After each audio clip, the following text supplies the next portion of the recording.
Let me stand tremblingly before you. Bridegroom, I would be taken by you to the bedchamber. It goes on. Sorry, that is horny. It That gets is really so horny. This is like a pickup artist book, but this is written in 2 AD in ancient Rome. And it put romantic love on a pedestal, and this has completely shaped the way that we love today. I've like had breakups with people and I was like, oh yeah, so like love is blind. Thanks, Shakespeare. A whole You're show right. has been made over it. Shakespeare walked, so romantic Eric could run. Too.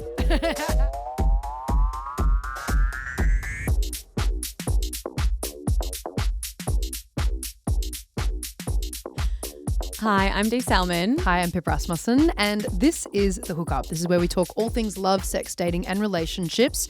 And we love to do a little bit of research here. Yeah. Dee's got her glasses on. If you're watching on the I YouTube. know. Thank you so much. If you've never watched the show before, absolutely give it a go. Pip and I are always here in gorgeous fits. And yes, I do have my glasses on because we are getting serious today, Pip. Yes, we are researching an episode and trying to fit in centuries, thousands of years of history and context just for you in about 45 minutes or less, all about romantic love. So recently, last week actually, there was a couple of episodes that came out about love where Pip and I spoke to you about your love stories, and then I interviewed a evolutionary biologist, massive, renowned biologist, Dr. Anna Machen, and we unpacked like why we love. She basically has done all this incredible research over many, many years investigating what it is that separates human, I guess, from animals and the way that we fall in love, right? And why that has kind of evolutionarily evolved. And what was so interesting, Pip, was that she explained to me that romantic love, this blew my mind, even though I should have already known this, romantic love is actually a man-made construct. Yeah, like it doesn't technically exist, right? It doesn't exist. It's something that we've culturally created. Yeah. And this is what she said. So romantic love, as in that perception of it all being, very positive, quite individualistic. Love has to feel powerful and passionate and all about, finding the one and all that kind of stuff. That's a cultural construct, romantic love. It kind of evolved in sort of the 1700s, 1800s. And it's a Western concept. So it has spread more around the world. In fact, somewhere like China, we've seen it happening in real terms, like in real time, it actually changing the way people perceive love. But it is a social construct. It's one of those ideas we've built around love. So we tend to, when we're talking about it globally, call it reproductive love because that's essentially what it is. Because there are many cultures that don't have romantic love. And in fact, that idea as being the basis of a long-term relationship just isn't there. Isn't that just so fascinating? Yeah, this is like truly blown my mind. And Anna is such an expert on this. And it was so cool to actually have you talk to her about this in person, especially after we did our monogamy episode where we used like quite a lot of her resources and podcasts and articles that she's done. And I think what came to us, we were like, let's investigate this. Like, at what point in human history did we become obsessed with romantic love, putting somebody on a pedestal, like making them the one? Because in the episode about monogamy, we talked a lot about like human partnerships existing for things like survival, for practical reasons like alliances, property, protection, money, all of that stuff. So where did it change for us? And we're going to try and find it out today. Yeah, and when that major shift happened and we kind of put romantic love as this, pinnacle of all types of love, how did that shape the way that we now exist today in relationships? Let's find out.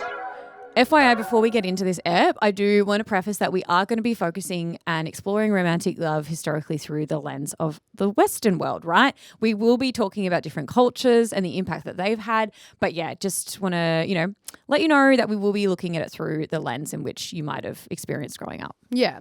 So speaking on those different cultures, right? Let's get into that now and try and figure out kind of a baseline history of where did romantic love come from? And whether or not there's some evidence to show in ancient times that people did feel this. Like, obviously, we were talking before about Anna Machen, like reproductive love. That's a huge thing. And we were saying, humans partnered up with each other for survival reasons, for the resources, all of that. But is there any evidence to show in different cultures that there were like little hints of like, oh no, like I love you in a romantic way and I want to pair up with you in that sense. In the way that we, I guess, think about love today, right? Exactly. Okay, let's start at the very beginning and try and find the earliest example of humans having some kind of romantic love that was separate to reproductive, that was separate to all of the partnerships and the arranged marriages of it all. We are going to go back in time, like crazy amount of time. So they reckon, and they, I mean historians. Historians reckon that they have found one of the earliest love poems in existence. And this is like a physical thing. We'll put a photo up on the screen. It is a clay tablet and it is called The Love Song for Shu Sin. So this is 2000 BCE, so written over 4,000 years ago to this day. And it's written and it's like inscribed on this clay tablet, and it was written by a woman for a Sumerian king. A lot of this script is very intimate and it's very sexual as well. So do you want me to read this? Yeah, can you? I'm so excited. So, bridegroom, dear to my heart, goodly is your beauty, honey sweet. Lion, dear to my heart, goodly is your beauty, honey sweet. You have captivated me. Let me stand tremblingly before you. Bridegroom, I would be taken by you to the bedchamber.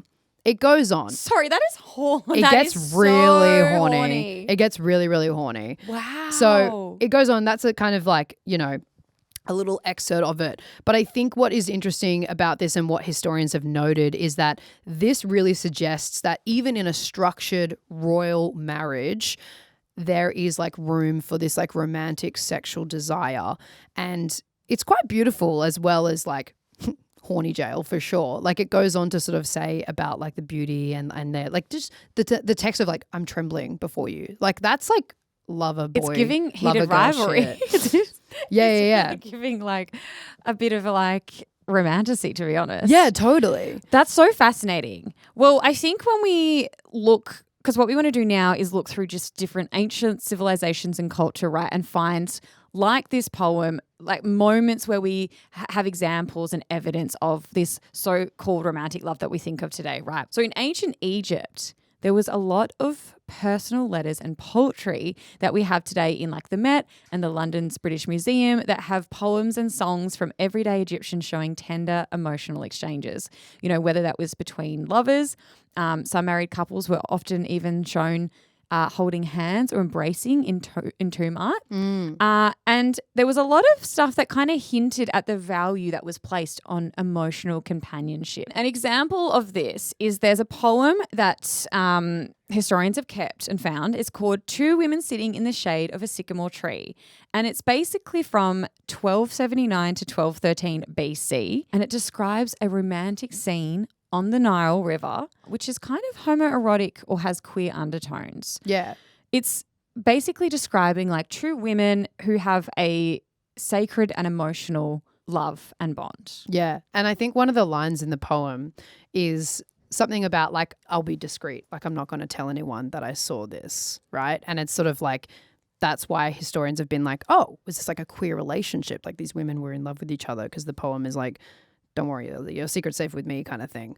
And it's so fascinating because obviously a lot of what we're going to talk about today is pretty heterosexual, but there's a lot of stories, cultural myths, and like even recorded poems like this that definitely hint at a lot of homosexual relationships. Yeah, and the same is found in ancient Greece as well. Yes. So let's talk about ancient Greece. So I think when we think about ancient Greece, we think about like gods and mythology, and we think about passion and tragedy.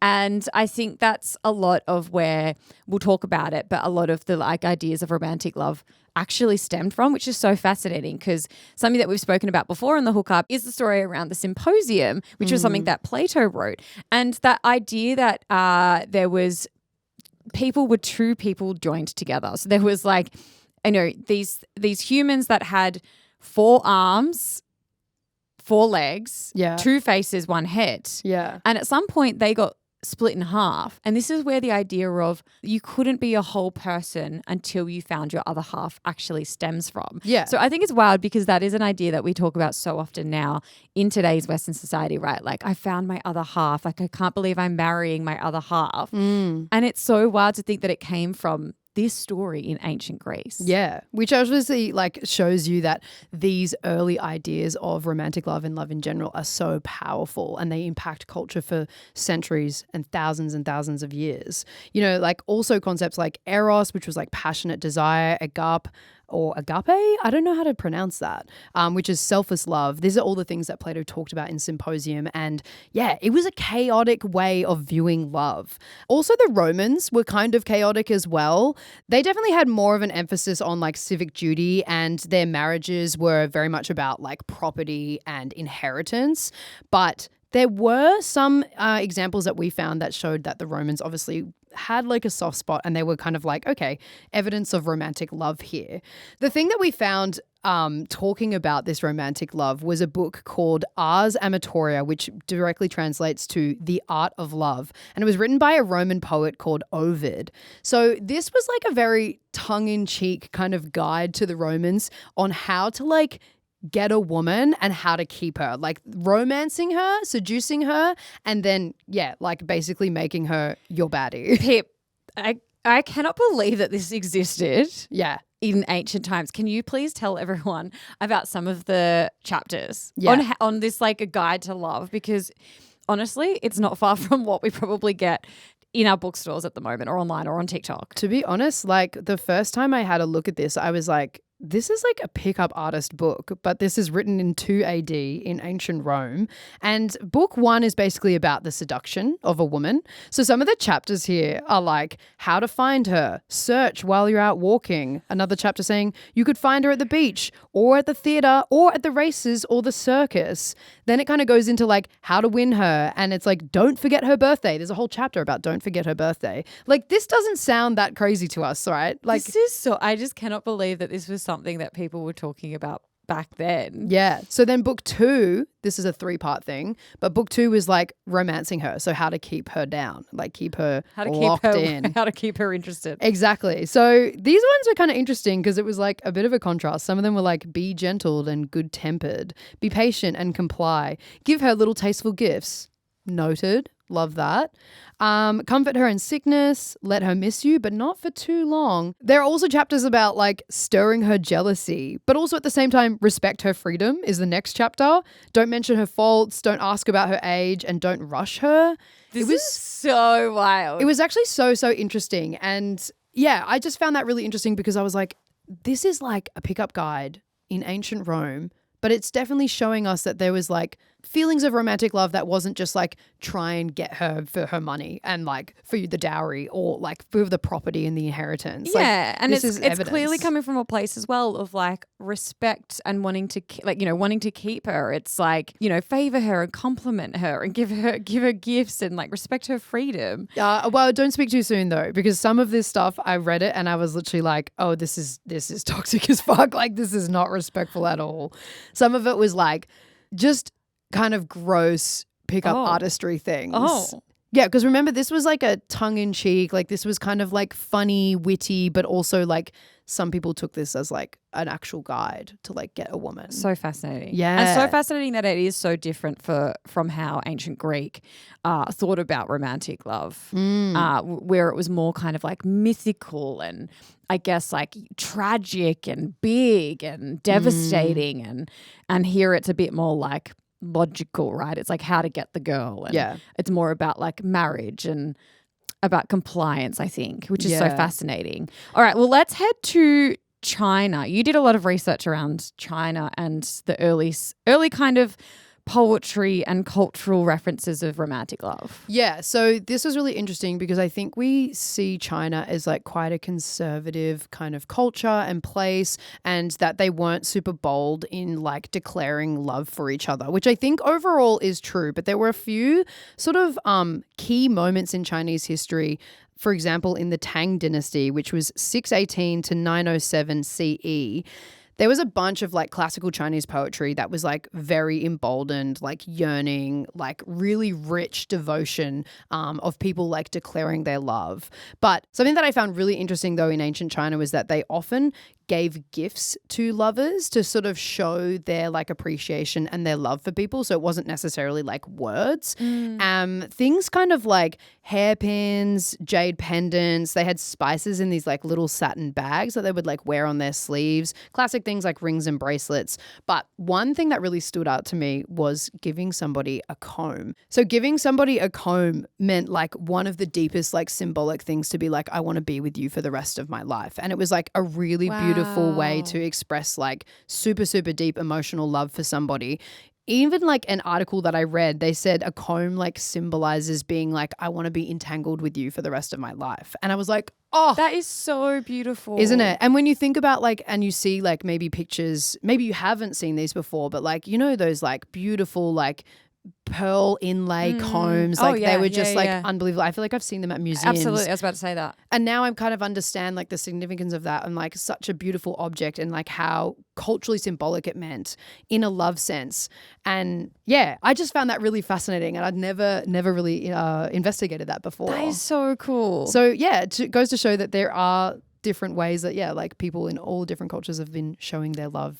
Yes. And we will say, like, while we were investigating this, which is an important thing to note, that like this was kind of a small part of society, right? Like love, which we're going to unpack and get into soon, but love was romantic love in the way that we kind of think about it today was something that wasn't the norm. And yes, there are all these kind of references and poetry and writings and books and, you know, symbolism, but that was the majority of love. It wasn't really thought of in that sense. Like marriage, the union between two people, and sex wasn't actually linked to the romantic love that we know today. Let's quickly head over to India, because there were also a lot of historical references to romantic love that we might think about today. So Indian traditions embraced a spiritual dimension to love, right? There's Kama, which is sexual pleasure, and Shringara, which is passionate emotional intimacy. They weren't viewed as shameful, but rather as something that was like joyous and sacred aspects of human existence that served as a pathway to higher spiritual consciousness. So I think when we think about, you know, India and maybe ancient sex and love, we think of like the Kama Sutra, which was written around the time of Christ, and it's often misunderstood in the West. It wasn't this like kinky book of, you know, sexual techniques. It was actually part of a broader look on love and pleasure and emotional connection and spirituality, which I think, you know, when we think about love today, we do think of romantic love as like your spiritual guide, your teacher, your best friend, your lover, they're supposed to be your everything. And so you can see historically when we look at different cultures around the world, there were like elements that kind of were more significant in each place. So obviously like spirituality was such a huge one in India. Yeah. So taking all this in mind, basically looking back at these ancient civilizations, we know that they didn't romanticize love, and it wasn't the same as how we view romantic love today as modern societies do. But they definitely sowed the seeds of a cultural impact of love and how love was going to be shaped over the next couple of centuries. And there is like a pivotal time, which we're going to spend a lot of time talking about right now, as to when that happens. Because like you and I coming into this, we're like, okay, yes, we can see the evidence of the ancient civilizations, but what was the really major turning point? Like what really changed it to be like, I want to marry for love and I'm pining over this person, and it's not about their dowry or the inheritance or the land. Yeah. How did that happen? And why? So let's start with the Middle Ages. So there was a gradual shift that started to happen during that time, and then there was a really strong pivotal shift in the Romantic era, which we'll chat about. But during the medieval times in Europe, the ideals of chivalry and courtly love introduced a new kind of passion. Courtly love is so fascinating, and it's kind of crazy to see the cultural impact and where it all began. Basically, who started this idea of courtly love? So it started in southern France with these basically lyrical poet musicians called troubadours. They would go around the courts, they would sing songs all about this like secretive, unrequited, and unattainable love. But it's always something that was seen outside of marriage. Yeah, exactly, which was pretty interesting for that time because obviously, as we said, like marriage was like where they all thought everything was going to happen, but the rules started to change. So as this like courtly love became like way more popular, it kind of fell into the hands of some royals, right? So there was this queen, Eleanor of Aquitaine. She was famous for being the first queen of France, and then she had a second marriage and moved to England, and she became Queen of England. So she basically took these ideas from France, brought it into England, and that's kind of where it was started to be practiced in like English courts from like the 1300s to the 1500s.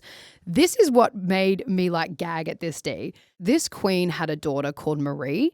And from what I was reading about this, the only kind of conclusion I could figure out is that they were obsessed with this idea of courtly love and they would like yap, talk about it. Girlies at brunch? Girlies at brunch, like mother and daughter time talking about this courtly love. And they actually got so serious about it that they made these like strict rules that people had to follow if they wanted to basically practice courtly love. What were the rules? The rules were this. So, true love was viewed as existing outside of marriage. Jealousy increases the feeling of love, and you cannot love without jealousy. Interesting. Low-key toxic, but okay. Secrecy is crucial. So basically, if the love was made public, it was not going to endure. Like you were never going to like make it work. Also, they talked a lot about the rule of like if love is really easy to attain, then it's like not really love. Like you have to like go through adversity, and it has to be Love is hard. Yeah. Love is hard to get. Exactly. Wow. And interestingly as well, they basically made it so that like the lady or the princesses or the high noble women in these scenarios were the prize, and the men who were trying to get them, aka their knights, were like the servants. So there was this power dynamic of like the woman was like the dominatrix kind of vibe. And then so she might have been married to someone, but it was all around her having a lover boy. Exactly. So the knight was Wow. basically submissive. So they actually got together and they would talk about this, and then they would like sponsor poets to like write about these like courtly love stories and spread the good word of courtly love essentially because they were obsessed with it. They were like, spread the rumor, we're all having affairs. Yeah. Wow. So this basically had a massive lasting impact on romantic love and this like performance of love. 100%. Even hearing you say that, I think about how much of those ideas around love we still are obsessed with, right? Like this idea that it is meant to be hard, that, you know, it's hotter if it's secret, that, you know, that it's not something that comes easily, and like, you know, the yearning and of it the all. unrequited and the jealousy, like that makes so much sense. Yeah. So this basically had such a lasting impact, and what we always see is that it goes to media. And at that time, literature. So it was like these poets, and then people were writing stories, and it basically created this whole new genre called courtly chivalric romance. And it was from the 12th to the 15th centuries. So these stories were all about like the knights pining over these like noble women. Again, what you were saying, the unattainableness of it all, you know, yearning. So they basically had to like suffer for this woman, go on quests, like devote their life to this love and be like these lover boys who never actually got the woman essentially. So fascinating. It's crazy. It's so wild. So remember when I said that they were talking to these poets, right? Yeah. And they were basically like, can you write these stories about the courtly love? We're obsessed. One of the poets that was like in their court is like one of the most famous courtly love like poets in these centuries. His name, and I'm going to really fuck this up because it's French, Christian de Troyes. Yeah.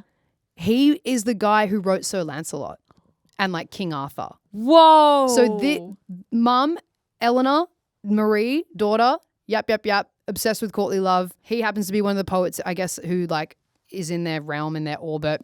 They say to him, write this stuff. He writes one of the most famous courtly love poems of all time, of the stories of like King Arthur. Yeah, that we still think about today. Totally. And so Lancelot, his knight, who is secretly having an affair with King Arthur's queen, Guinevere. It's a whole thing. It's like fucking crazy. I was like, This is where it all gagged comes at from. this. And this is where it all comes from. And like you said, we're still obsessed with these ideas. Well, do you know what happened then in the 16th century, early 17th century? What happened? Which also played a huge, huge pivotal moment when it comes to how we think about romantic love. Shakespeare happened.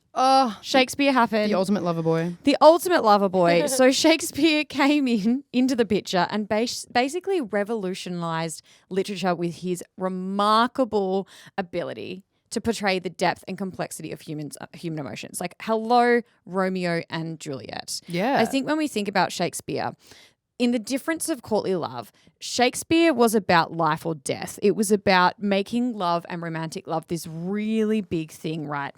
And it was this idea of love at first sight, that you would die for your love, that love was going to be hard, and that it was going to be like all encompassing. And I think that, like we were saying, this is a lot of what we still think about romantic love today. So it's so interesting because he played such a huge pivotal part in shaping the way that we think about romantic love. Passion was elevated. So, previously, like we've been saying, passion and love and maybe sex was kind of this forbidden, like affair secrecy. That was something that you did over the side, but it would never be more important maybe than your duty, right? And your role and the rules of society and your marriage. Shakespeare basically elevated passion over duty. He made sure that the narrative shifted as love was not really just something that, was nice to have potentially on the side, but was something that was the overwhelming, like, hugely personal experience and something that should be something that we all aspire to have, right? He also, in his writing, brought so much complexity and nuance and depth to the human experience of love. His depictions went beyond just simple adoration and, engaging with jealousy and lust and betrayal, as we've seen with Othello and Antony and Cleopatra, which made, I guess, humans more relatable, right? Like this idea of, when you think about families sometimes and how messy families are and like, this person slept with this person and, I'm going to kill myself over it and this and that, like Shakespeare really brought that complexity and the interpersonal relationship dynamics that happen to the forefront of society. Yeah, like no one was doing it like him. Like at that point, I feel like people weren't getting as nuanced takes on love. And also, didn't he like invent like a ton of new words as well and brought it to like actual dictionary, and it was like all love based? Shakespeare introduced and popularized over 1,700 words and phrases into the English language. That is unbelievable. And so many of the phrases that we still talk about today, right? So things like love is blind and star-crossed lovers, like these are terms that he created. Yeah. And it's so fascinating that these are just things like we still refer to today. I've like had breakups with people and I was like, oh yeah, so like love is blind. Thanks, Shakespeare. A whole You're show right. has been made over it. Oh my God. A whole reality TV show. Right, duh. Oh my God, of course. I didn't even clock that. I'm like the one that we love the most. Yeah. So yeah, it was a really fascinating part of, I guess, our Western culture where things really started to shift. But it wasn't until, now this is the really big shift, Shakespeare walked. Shakespeare walked. So romantic era could run. Too. So this is the 1800s to the 1850. And this era was considered the Romanticism era. And this is the ideas that we have now today. So is this kind of like the Bridgertons of like, mother, I want to marry for love, not for duty? Completely. And it was like way more spoken about like in society rather than like secret affairs and da-da-da-da. Like people were genuinely like, oh no, I want to make a different choice than my ancestors. So like Shakespeare kind of laid the groundwork. But before the Romantic era, there was yearning and love and lust and passion and sex and desire, right? Like we've been talking about, but it wasn't the norm. And marriage was still about something that was around property, alliances or survival. But in this period, writers and thinkers and philosophers started pushing back on that, and they believed in marriage being about love and emotions. So they were really anti-reason. I think that when we think about historically, there's so many rules, right? It was, you were told that this was your ranking in society, that this is what your life would look like. A lot of women in particular, if it was heterosexual marriage, which it obviously was because same-sex marriage didn't exist then, but you were just expected under the patriarch to be kind of sold and bought like cows. Yeah. Like it was like your dad would sell you off for a dowry, and that a lot of women entered into abusive relationships and didn't have any autonomy. So this era was kind of a really strong pushback against what people had previously had expected of them for marriage. And it was all about love was something that was framed as pure and instinctive and morally meaningful, right? It was like, let's stop thinking. I'm fucking done with thinking. I'm sick and tired of logic. I'm sick and tired of rules. We should all just be following our hearts and we should all be following our feelings. Yeah. So in the same way that like all these major literary eras were happening. So like what we started off with, like the courtly loves, like we've got the French poets. Oh, we didn't even mention Geoffrey Chaucer, but he kind of played a big role in stuff like that, and also to do with like Valentine's Day as well. But in the Romantic era, like who were the people who like really started to like push this idea and spread? Because as we know, like with culture, it's about like, yeah, the media that is basically portraying these new ideas. A lot of these poets you probably are familiar with and we still talk about today. They kind of laid the groundwork for the Romantic era. Poets like William Wordsworth, Lord Byron. I actually have a Lord Byron quote on the back of my phone. Oh my God, do you? Yeah. I got it from one of those lollies. It says, always laugh when you can, it is cheap medicine. Oh, bless him. Really changing the game. So yeah, people like him, Shelley as well, Percy Shelley, John Keats, Jane Austen. Oh, they're like your faves. My faves, my absolute faves. I am a huge fan of the Romantic era, which is wild because I'm so pessimistic about love. But Percy Shelley was basically a major part of changing and shifting the way that society and culturally people started to think about romantic love, right? He spoke and wrote about love as this almost metaphysical force that connects souls beyond the physical world.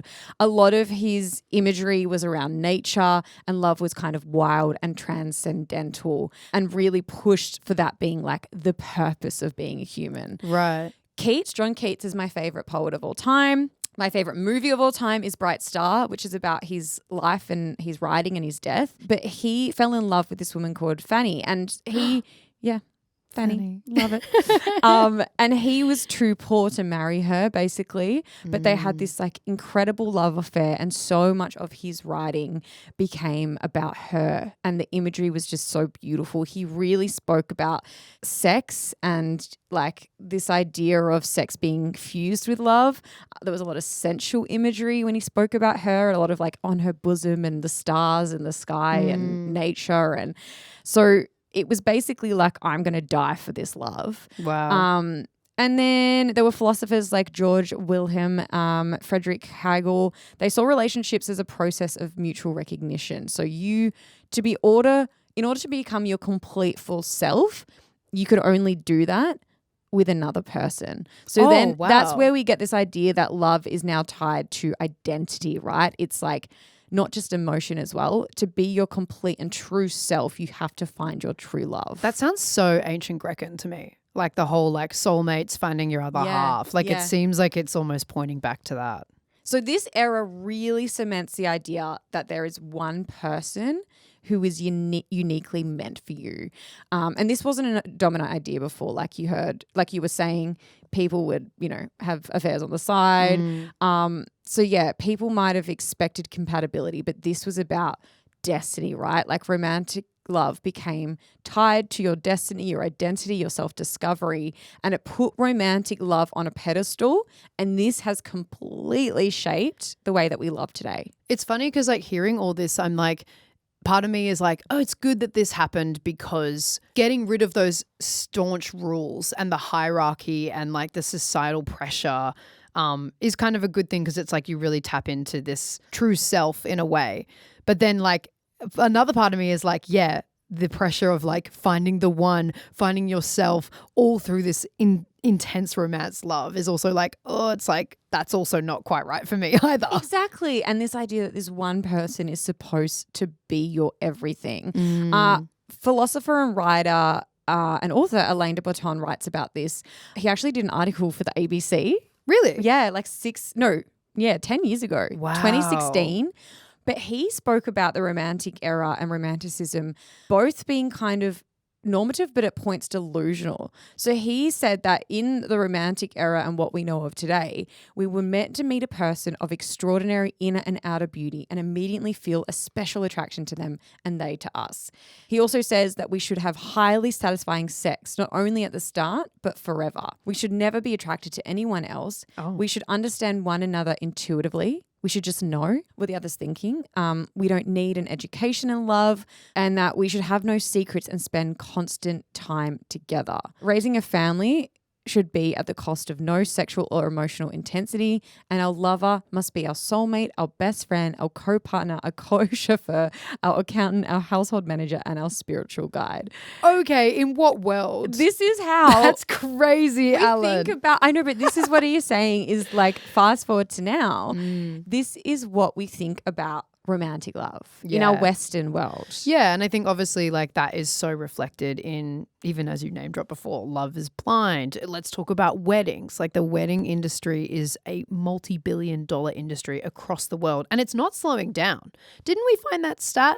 That Yeah. was like, it's actually getting more expensive. It's actually going up the graph. Not only that, like even in a smaller sense, well, it's not even a small sense, but like love songs in general. Like most songs that we hear today are like literally about love and finding your true self. So there is a huge, huge impact on all of this coming up to today's society. Exactly. And you think about the Disney movies that you might have True. watched growing up, or the fairy tales as well that you were told. And this idea that like your purpose in life was to find your soulmate, your life partner, get kissed by a prince, and live happily ever after. So you can understand why like the romantic era has completely shaped and shifted, because with my like conspiracy goggles on, Oh, there's money to be made, right? There's money to be made in, like you were saying, like the wedding industry, like the Hollywood industry, like the way dating apps, like this idea of capitalizing on the fact that people are really searching for that special person, that person to marry to be their soulmate, their everything. and potentially preying on people's vulnerabilities. If we keep getting told this message of like, you'll never be happy, you'll never be complete, you'll never feel truly okay with your life unless you experience and find this love. So then that messaging as well, like the pressure of that is intense. And what we know is that this isn't the case around the world. This was something that Anna Machen spoke about in the episode I did with her, that research shows love exists everywhere, right? Like in some cultures, they still prioritize duty and family and stability over passion and personal fulfillment. Okay, so taking all of this in mind, especially that romantic era, and especially how we've lived in this society for the last couple of decades and felt the pressure of like finding the one. I don't know about you, but I feel like where we're at right now, we might be going into like a post-romantic era where people are really disillusioned by the idea of love. Dating apps massively shaping that, technology massively shaping that. And in some ways, if we're going to go with like the Western kind of culture of it all, a lot of Western countries kind of leaning a little bit more conservative now. And that's sort of changing that needle and pushing it the other way. Whereas before, like, you know, in the romantic era, it was like, doesn't matter about your status in society. I don't care if you're poor. I want to marry you for love. Now, I don't know about you, but I kind of feel like it's swinging the other way a little, and people are like, well, actually, I do deserve a bit of financial security. I do want a bit of stability, and those things do matter to me in a sense. Obviously, I don't think we'll ever shake the idea of like romantic love being not important anymore. Like, I think we'll always feel that way as humans, because we're now able to like express ourselves way more freely. In, let's say, most places, a lot of cultures, you can't do that and you get persecuted for it, especially if you are not in a heterosexual relationship. But like, I feel like we're free to do that, and that's always going to be kind of important to us as humans. But I don't know, like, what do you think? Do you think like post-romantic era is a thing? Yeah, I definitely think we are in a post-romantic era. And it's fascinating when you unpack the history of love and romantic love, right? Because even doing this episode, it made me realize that like every couple of 100 years, there's a push back against something.